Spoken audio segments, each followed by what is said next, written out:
കുറിച്ച് പഠിക്കുകയാണെങ്കിൽ, നന്ദിയോടെ സ്തോത്രം, ഞാനൊരു മാനസിക രോഗിയായിരുന്നു. അന്നത്തെ വിശ്വാസ പ്രമാണം അനുസരിച്ച് പല രീതികളെ ചെയ്യേണ്ടതെല്ലാം ചെയ്തു. എന്നാൽ അതിന് യാതൊരു വിടുതലും എനിക്ക് ഉണ്ടായില്ല. എന്നാൽ എൻ്റെ അടുത്ത നന്ദിയോടെ സ്തോത്രം ദൈവത്തെ ആരാധിക്കുന്നതായ ഒരു ആരാധന സ്ഥലമുണ്ടായിരുന്നു നന്ദിയോടെ സ്തോത്രം. എന്നാൽ അവിടെയുള്ള ദേവദാസന്മാർ കടന്നു വരികയും എനിക്ക് വേണ്ടി പ്രാർത്ഥിക്കുകയും ചെയ്തപ്പോൾ നന്ദിയോടെ സ്തോത്രം എൻ്റെ ഈ ശരീരത്തിന് ഉണ്ടായിരുന്നതായ അസുഖങ്ങൾ മാറുകയും എനിക്ക് സുബോധമുള്ളതായി തീരുകയും ചെയ്യുവാനിടയായി. നന്ദിയോടെ സ്തോത്രം. എൻ്റെ അസുഖം എന്ന് പറയുന്നത് നന്ദിയോടെ സ്തോത്രം, ഞാൻ മരത്തിന്റെ മണ്ടയ്ക്ക് കയറിട്ട് കാല് കെട്ടി കീഴോട്ട് കിടക്കും. നന്ദിയോടെ സ്തോത്രം. ചില സമയങ്ങളിലൊക്കെയും കൈകൊണ്ട് ഞാൻ നടക്കും. കമ്പോടെ ഒടിഞ്ഞ് താഴെ വീണാലും എനിക്ക് ഒന്നും അറിയില്ല.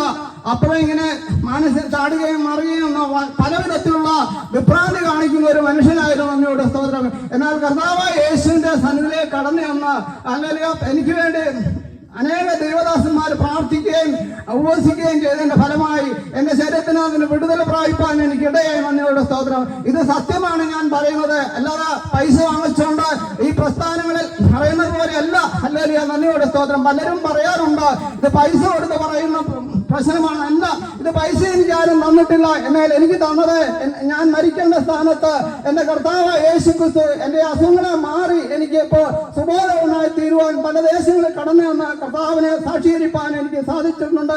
ഞാൻ വിവാഹം ചെയ്ത് എനിക്ക് 2 കുഞ്ഞുങ്ങളും ഉണ്ടായ നന്ദിയോടെ സ്തോത്രം. അതുകൊണ്ട് എന്റെ സകല രോഗങ്ങളും എനിക്ക് മാറി പരിപൂർണ സൗഖ്യമായി. ഇങ്ങനെ നീറുന്ന പ്രശ്നങ്ങൾ കഴിയുന്ന സഹോദരി സഹോദരന്മാരെ ഈ പ്രദേശത്തുണ്ടെങ്കിൽ നിങ്ങൾ അല്ലെങ്കിൽ പണം കൊടുക്കേണ്ട, പൈസ കൊടുക്കേണ്ട, മല കയറേണ്ട, ഒന്നും ചെയ്യേണ്ട. നന്ദിയോടെ സ്തോത്രം. കർത്താവായ യേശുവിനെ ഉള്ളത്തെ സ്വീകരിച്ച് ഹല്ലേലൂയ അവനോട് പ്രാർത്ഥിച്ചാൽ നന്ദിയോടെ സ്തോത്രം നിങ്ങളുടെ ഏത് നീറുന്ന പ്രശ്നത്തിനും പരിഹാരം തരുവാൻ ഞാൻ വിശ്വസിക്കുന്ന എന്റെ കർത്താവ് മതിയാവനാണ്. ഹല്ലേലൂയ, നന്ദിയോടെ സ്തോത്രം. നിങ്ങൾക്ക് സംശയമുണ്ടെങ്കിൽ ആ വെള്ളാപ്പള്ളി പ്രദേശത്തെ സ്ത്രീധൻ ഇങ്ങനെ അസുഖങ്ങളാൽ ഭാരപ്പെട്ടുണ്ടോ ചോദിച്ചാൽ അവിടെ 100 കണക്കിന് ആൾക്കാർ പറയും നന്ദിയോടെ സ്തോത്രം ആ പുള്ളി മഹാ അടനായിരുന്നു. എന്നാൽ നന്ദിയോടെ സ്തോത്രം ആ വട്ടിന്റെ അസുഖമെല്ലാം മാറി ഇപ്പോൾ സന്തോഷമുള്ളവനായി, സമാധാനമുള്ളവനായി, സന്തോഷമുള്ള പല സ്ഥലങ്ങളിലും കടന്നു നിന്ന് കർത്താവിനെ സാക്ഷീകരിപ്പാൻ തക്കണം വലിയവനാണ് ദൈവം. എനിക്ക് അവസരം തന്നോർത്ത ദൈവത്തെ സ്തുതിക്കുന്നു, വാഴ്ത്തുന്നു. എന്റെ സാക്ഷി ഇവിടെ അവസാനിച്ചല്ലോ. നിങ്ങൾക്ക് നന്ദിയോടെ സ്തോത്രം ചെയ്യുന്നു.